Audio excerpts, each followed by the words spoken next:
Good evening, darlings, and welcome to the second episode of Life Advice with Thranduil, which, thanks to a lovely suggestion from an anonymous person, will be called Greenwood Talks from here on. The suggestion was actually for Mirkwood Talks, but I'd like to keep this a little bit more happy and concentrate on some of the positives. So let's remember our roots, darlings, and go back to the Greenwood, shall we? So today I have actually four questions to get to. Three of them are from an anonymous person and one is not. Exciting. And there was in fact a fifth question, but I think I'm going to turn that into a bit of a video of its own because I have some ideas for it. So I hope that's all right with all of you, particularly you anonymous person who sent that request. I'm sorry I'm not getting it to that on this video, but we will be getting to that in a video of your own. So isn't that exciting, darlings?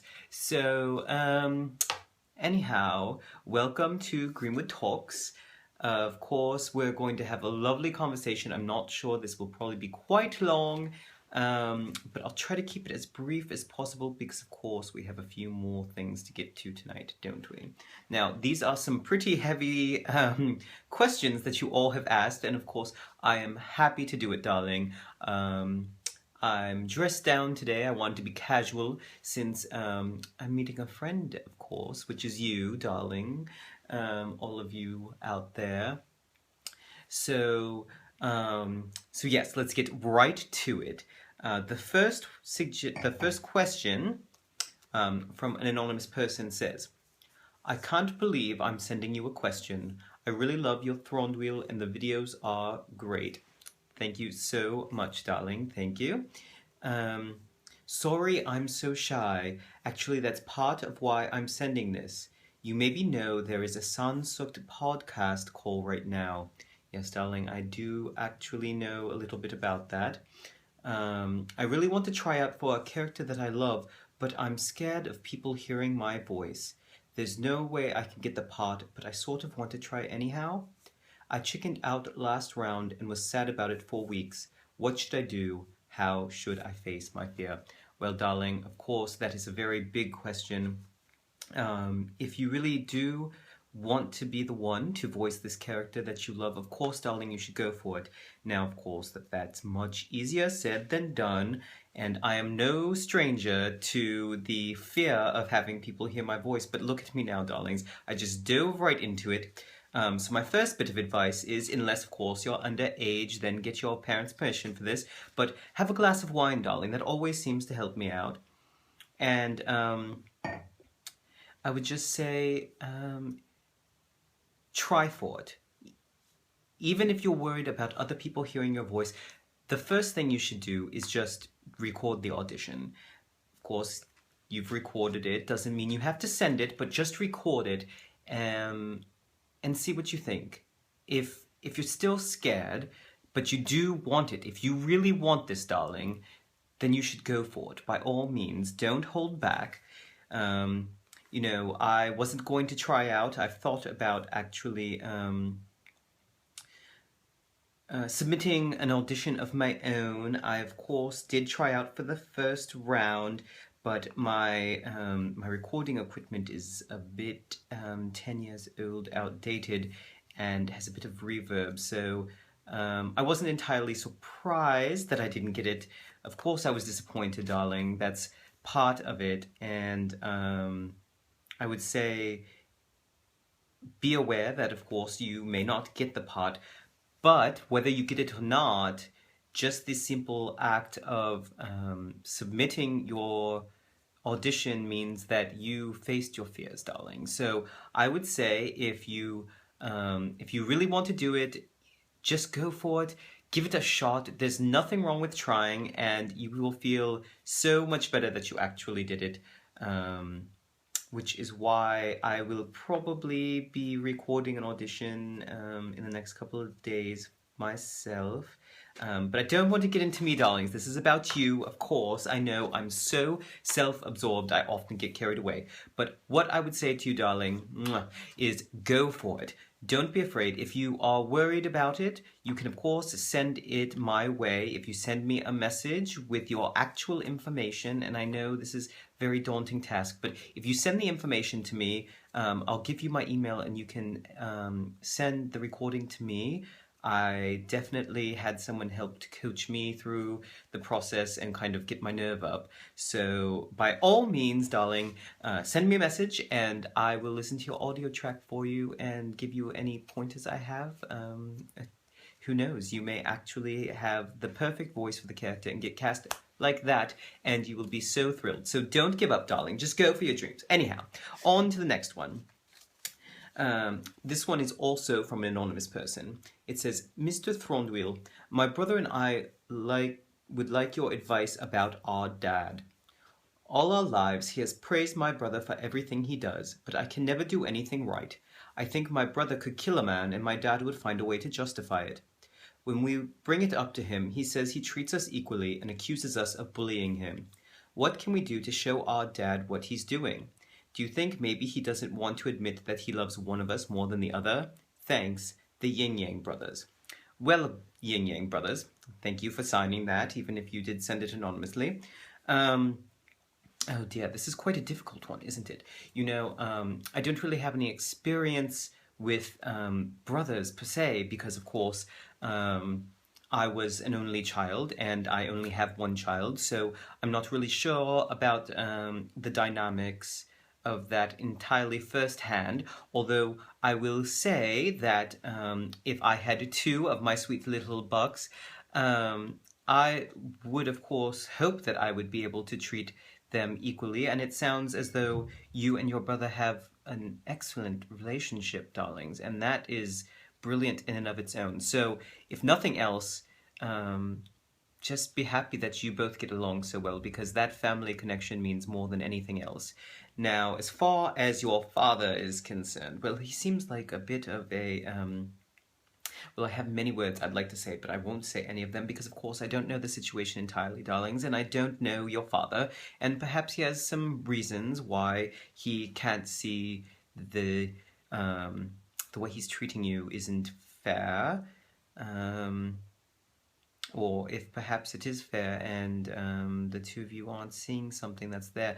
I don't know, and of course I'm in your court, darling, so I'm getting this only from your side, and I don't want to kick a man just because I don't know what's going on with him. But this is so difficult, isn't it? I don't know if it's possible for one parent to love one child more than another. I have certainly heard that this is a common thing, particularly with parents with many children. I don't know about with two.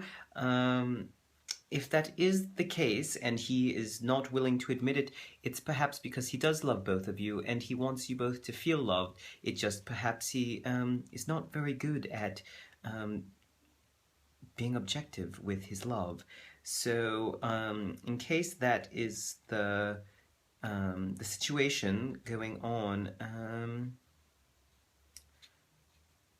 I would say it's probably in that case even more difficult to get him to see what he's doing. Perhaps he does see what he is doing and he doesn't want to admit it out loud to himself or to you, because that would mean that he'd have to acknowledge the fact that he's not doing a very good job at being a father, and that's very difficult to be faced with. And I know for myself there was a few things that I've done perhaps while I was raising my sweet little sapling that perhaps I was not the best father. There were certainly some nights where I indulge a little too much in my own needs and not enough in my sons, and that is something that we as parents, of course, need to keep in mind, is that our child should come first. Not to say that we should give up on everything of our own,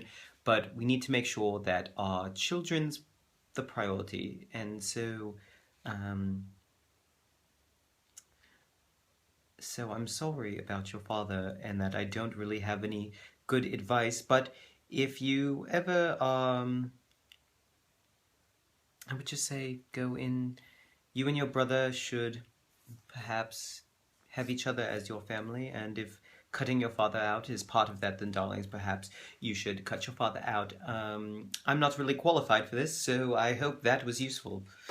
Anyhow, on to the next question. This one is from Name is Mud. Darling, thank you so much for your other suggestion, and this weekend I will be getting to it. You say, oh, Thranduil talking about the difficulties of being a single dad and giving parenting tips. Recent parent here, if you can't tell, interested in all the babies. Smiley face with a tongue out. Well, Name is Mud, darling. Thank you so much for this question.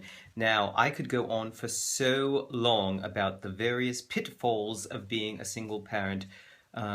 First and foremost, of course, it's always going to be more difficult to raise a child without someone to support you because you have to be, as they say, on all the time.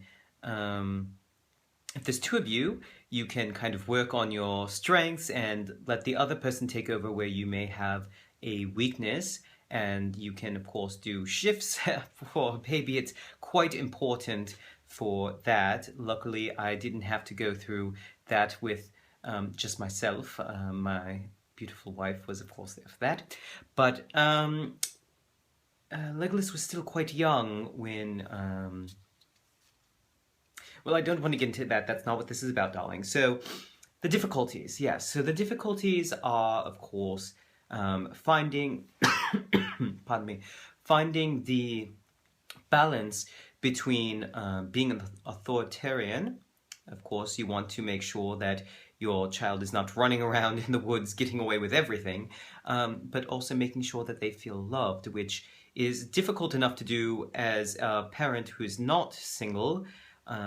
As a parent who is, it's much harder to balance the work and free time, and making sure that you are always available for all of your child's needs is, of course, easier if you have someone else around. And if you don't, well, it's very easy when you're in an emotional state from any of the stresses, whether it's related to your child or not, making sure that you're not taking that sort of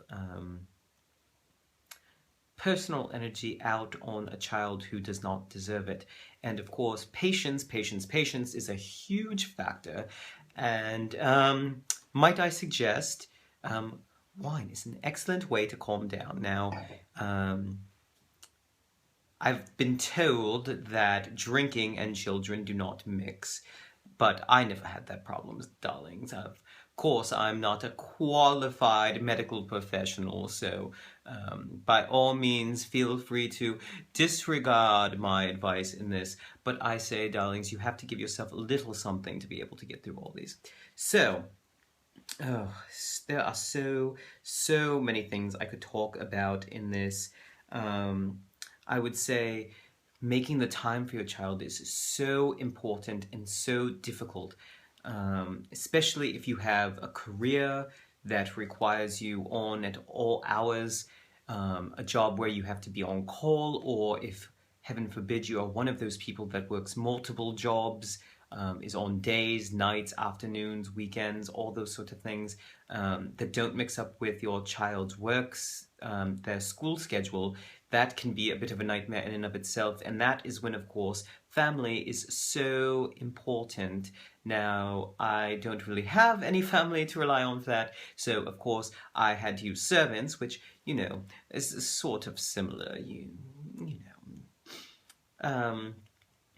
And, of course, I did want to make sure that despite the fact that, course, I'm a very busy man and I do have quite a bit of money, I didn't want my son to feel like I was neglecting him in any way, so I always made sure that the things that came perhaps after school, sort of style commitments where I had to be elsewhere, well, those I had someone else to help me out with. Now, if you don't have a lot of money, this can be incredibly difficult to do, and perhaps I'm not qualified to talk about this either, darlings, because as you know, I have quite a bit of money, but not as much money as this kingdom once had, you know. When I was a young little elfling, this kingdom was quite wealthy, and of course now, darlings, there's been several wars, and Of course, when one of your major trade partners is ravished by war and can no longer provide you with the items that you typically trade for, nor can they purchase the things that you normally export, well, that does quite a bit to the economy, and when you are the head of that, you feel it the most. So, yes, oh my goodness, there's so much to talk about. This is going to be so long, darlings, and I'm so sorry about that. So, I would say make sure that you really listen to your children, especially if you are a very busy single parent. Um, they grow up so fast, and before you know it, you don't have any time with them, or they don't want any time with you. They're off with their friends, going on hunting trips for the weekend, or meeting up with strange folk from other lands and going off and getting married, and before you know it, you are a wreck, darling. Look at my hair, for instance, a total wreck. And so, I would say always make sure that you make a sort of time just for you and your children, at least once a week, just some time set aside. If you can do it every day, by all means, please do it. Let your children know that this is the time that you have set aside just for the two of you, that it means enough that you can take that time out of your busy schedule just to do that for them. And of course, we want to shield our children and protect them from all of the pain, including our own. And that is another very difficult thing to do when you don't have someone to support you.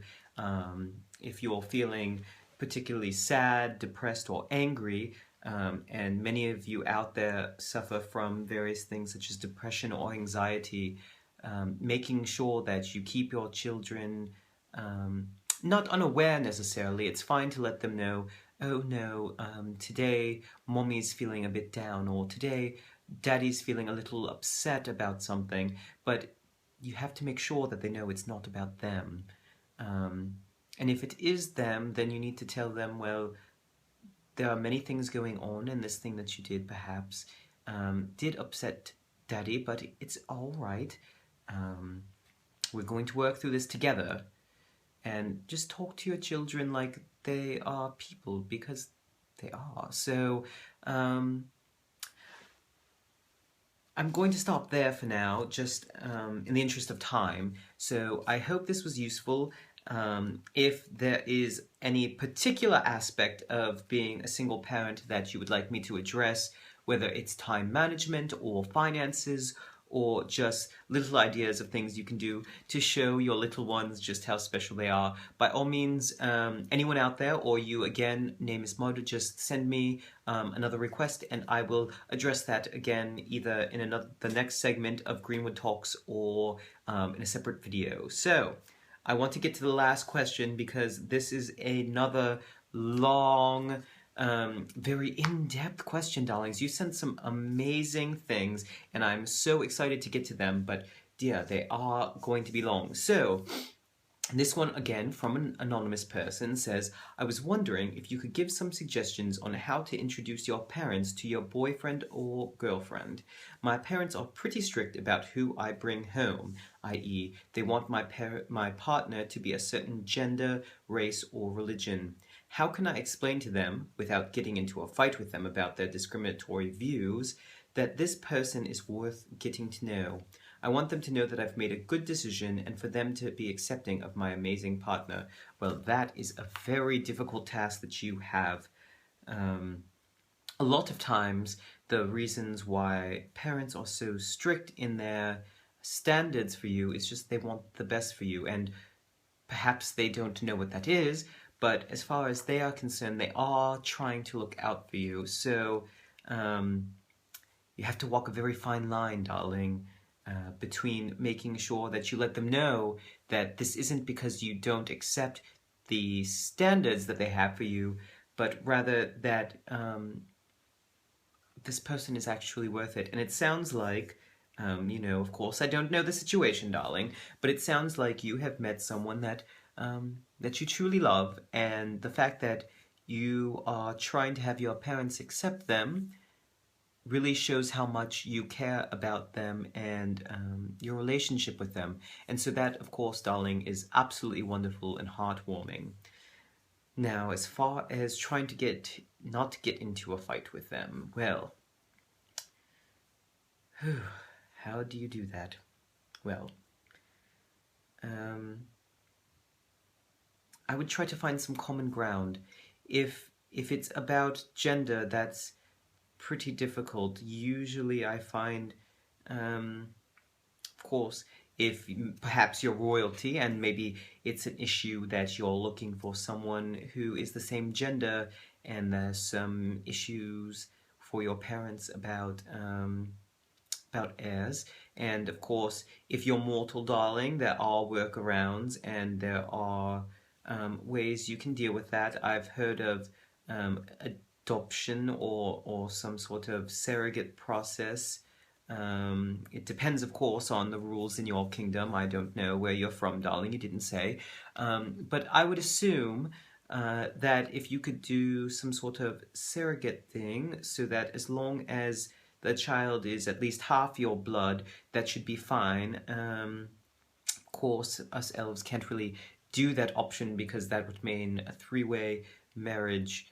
So that'd be a little bit more difficult. But if you are mortal, it sounds like perhaps there's a way for you to work around that if being an heir is a problem. If it's more of a sort of, well, we just don't like those sort of people kind of deal, well, I try to find anything that is common. So if perhaps they're the wrong gender or race, but perhaps they are the same religion, then you could at least assure your parents that you'll be able to go to all the same celebrations and talk about perhaps if you visited their parents, if their parents are fine with it, I would suggest perhaps having a bit of a meeting between their parents and yours, seeing if your parents would be up for that, getting to know more about their family and see if perhaps there is something there that your parents can sort of grasp a hold of and possibly for dear life, and just assure them that you love them, not in a sort of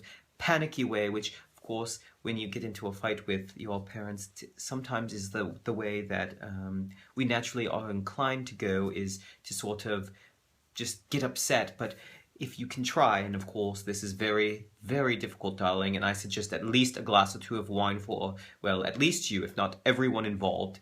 But just make sure that you let them know just how loving this relationship is, how good it is for you, and how much it means to you to have their approval. And I think that most parents would find that even if they don't entirely agree, they can at least appreciate the effort that you've gone to, and hopefully, darlings, they'll try to come to some kind of compromise with you, at least to have a dinner with either your partner there and or their parents, and just sort of get to know what sort of people they are. And that, of course, would be the best case scenario. So I hope that you can get that done, and good luck, best of luck on that, because of course I know it can be quite difficult. Sort of what I had to do with my own wife. So, darlings, this has gone on so long and I've barely even touched the surface on any of your questions, so I apologize for that. But hopefully I was able to answer at least enough to satisfy you all. So until next week, please continue to send me any questions you have for the next episode of Greenwood Talks. And I love to hear from you. Any more suggestions of things you would like to see me do? I am so excited to do them, darlings. So farewell, have a good evening, and I love you all until next time. Good evening, darlings.